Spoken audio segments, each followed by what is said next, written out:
movements. I love how Emerson draws us towards this argument that in the end, what really is beautiful is the simplest things. Watching a bird fly, watching a beautiful dance.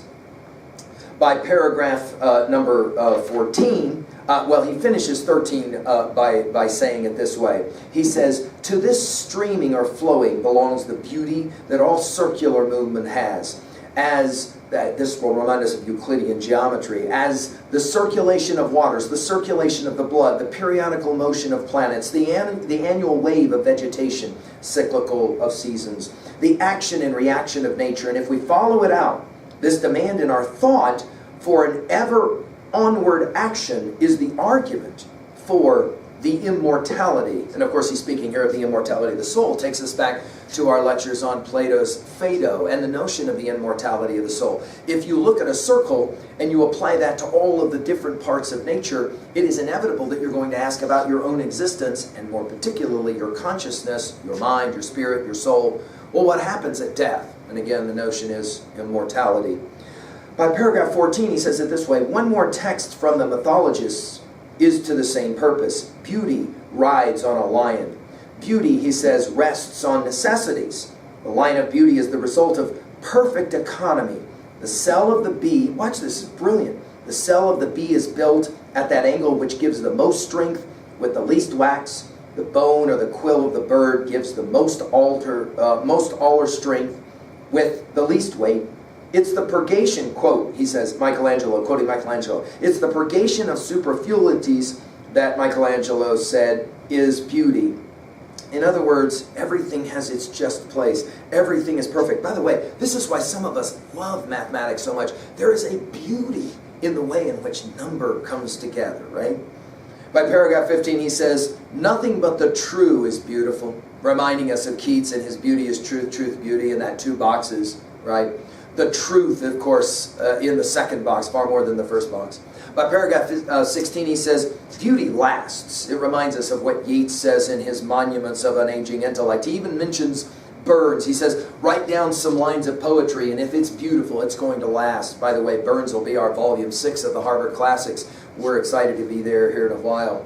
By paragraph 17, he talks about beautiful art always being copied, right? The ugly dies out. The beautiful is always copied, right?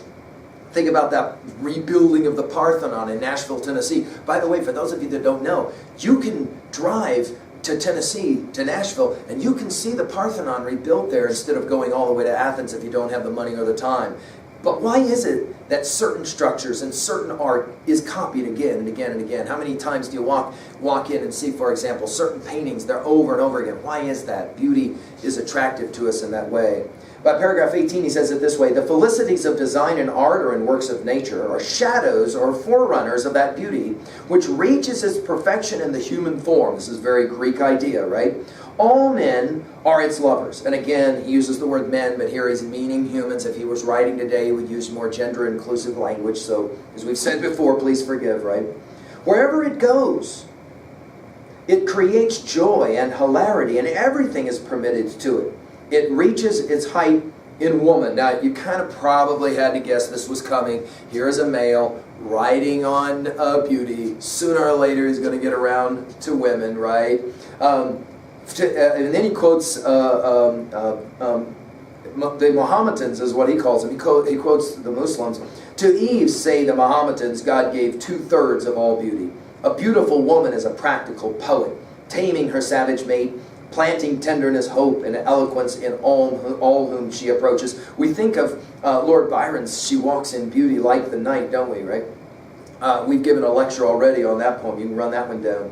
"Nature wishes that woman should attract man," for obviously copulation so that we can propagate the planet. "Nature wishes that women should attract man, yet she often cunningly molds into her face a little sarcasm which seems to say, 'Yes, I am willing to attract, but to attract a little better kind of a man than any I yet behold.'"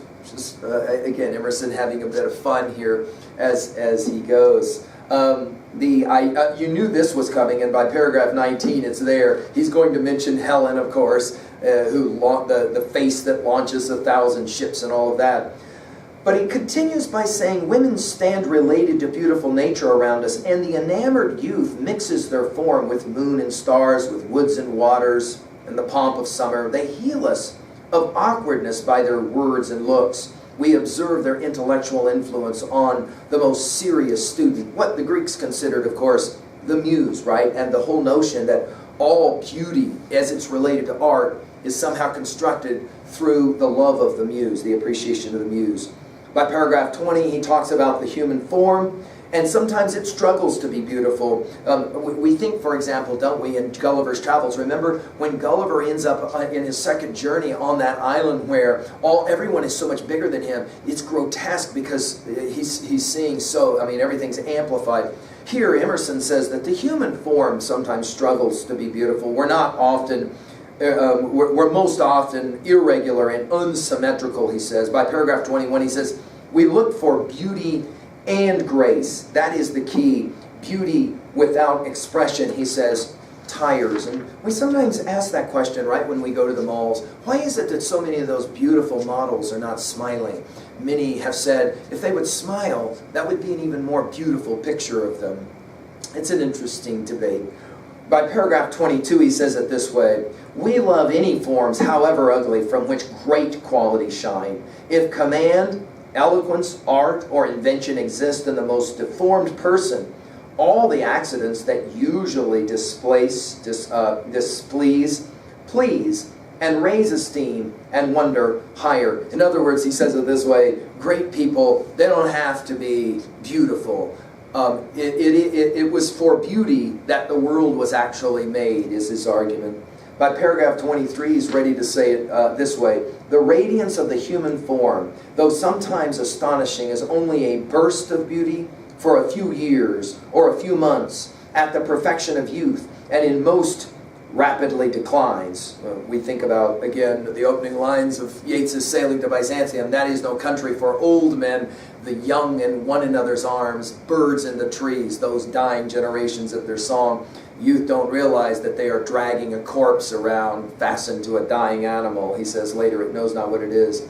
But we remain lovers of it, beauty, only transferring our interest to interior excellence. In other words, we begin to, when we're young, we see physical beauty. As we get older, we begin to appreciate that inner beauty, right? The light of beauty. And it is not only admirable in singular and salient talents, but also in the world of manners, we begin to appreciate it. By paragraph 24, he says, beauty must always speak to the imagination, is the way that he says it. He says it this way, things are pretty, graceful, rich, elegant, handsome, but until they speak to the imagination, not yet beautiful. This is the reason why beauty is still escaping out of all analysis. This is the reason why it's difficult to define it. What's the difference between pretty and beautiful? Well, it doesn't speak to the imagination, he says. It is not yet possessed. It cannot be handled. Proclus says, quote, it swims on the light of forms, end quote. It's properly not in the form, but in the mind. It instantly deserts possession and flies to an object on the horizon. If I could put my hand on the North Star, would it be as beautiful? I mean, think about that line. What a great Socratic question, right? If I could put my hand on the North Star, would it be as beautiful? We immediately think of Keats's Bright Star, that one of the last sonnets that he wrote, right? Would I were as steadfast as thou art, he says.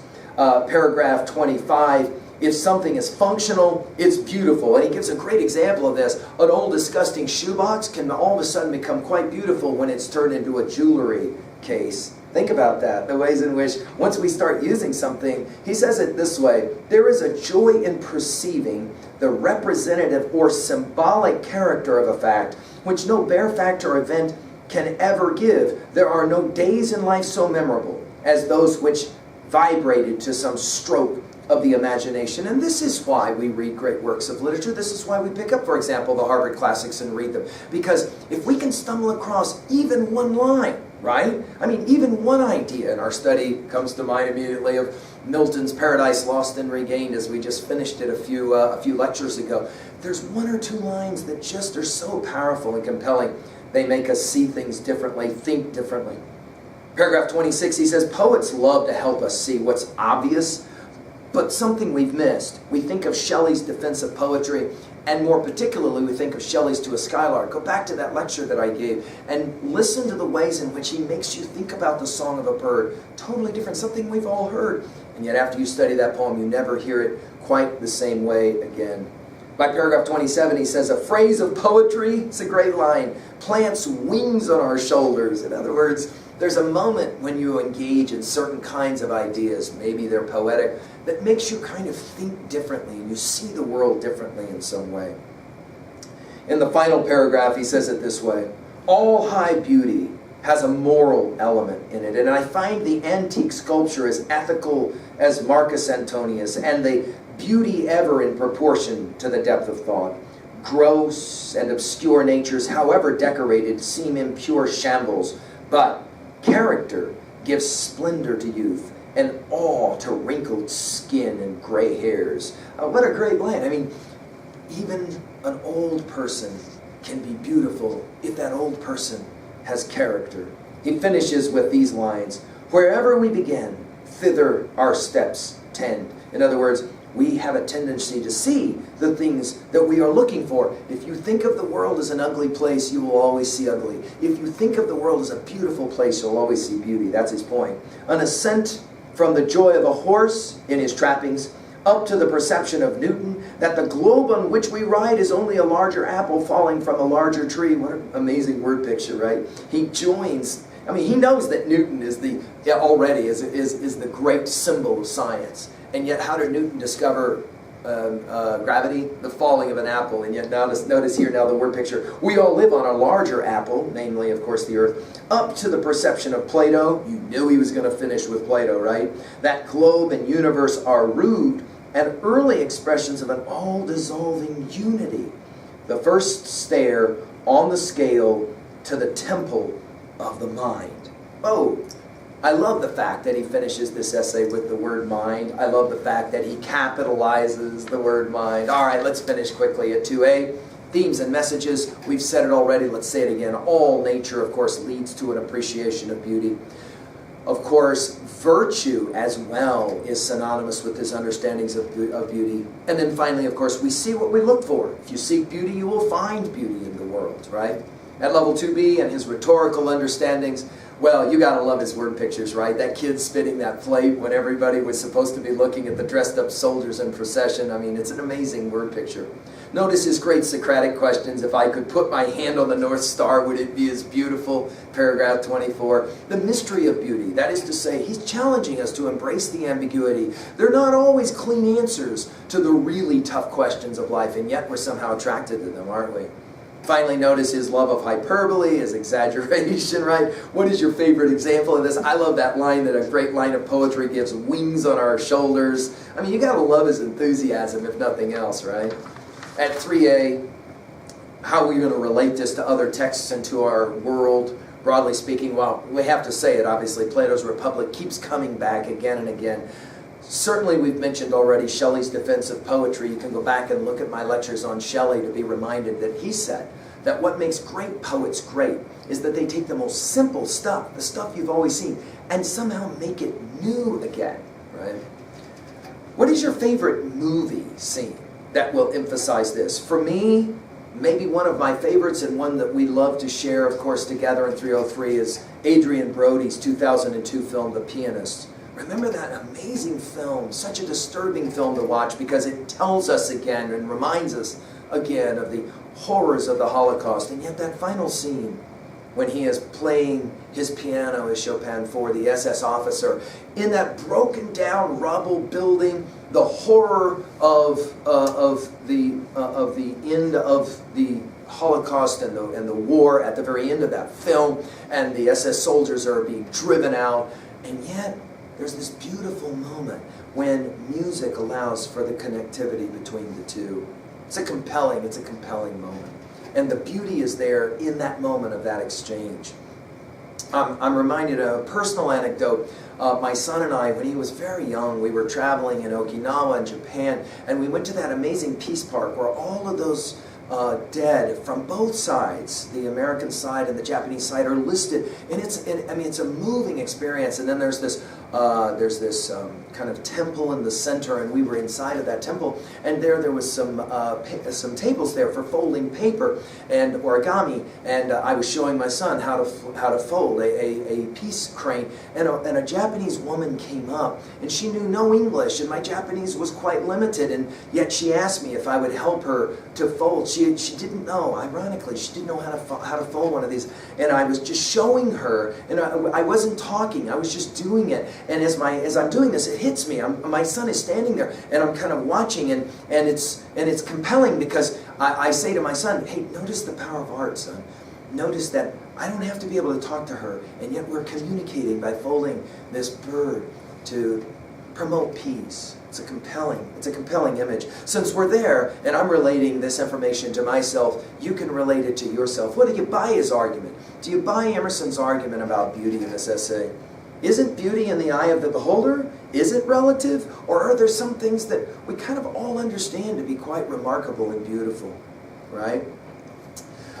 Finally, what is the most beautiful thing you've ever seen? I mean, I'm reminded of a story where the great grandmother, the powerful person of wisdom, takes her grandchild to the park and says, "Today we're going to find the most beautiful thing in the world." And the child is looking everywhere in Central Park for the most beautiful thing in the world. And all of a sudden, his eyes alight on a butterfly, amazing butterfly. And he goes up and he gently grabs it by the wings, and he runs over to his grandma and he says, Grandma, this is it, I found it, the most beautiful thing in the world." And she says, "Almost, not quite."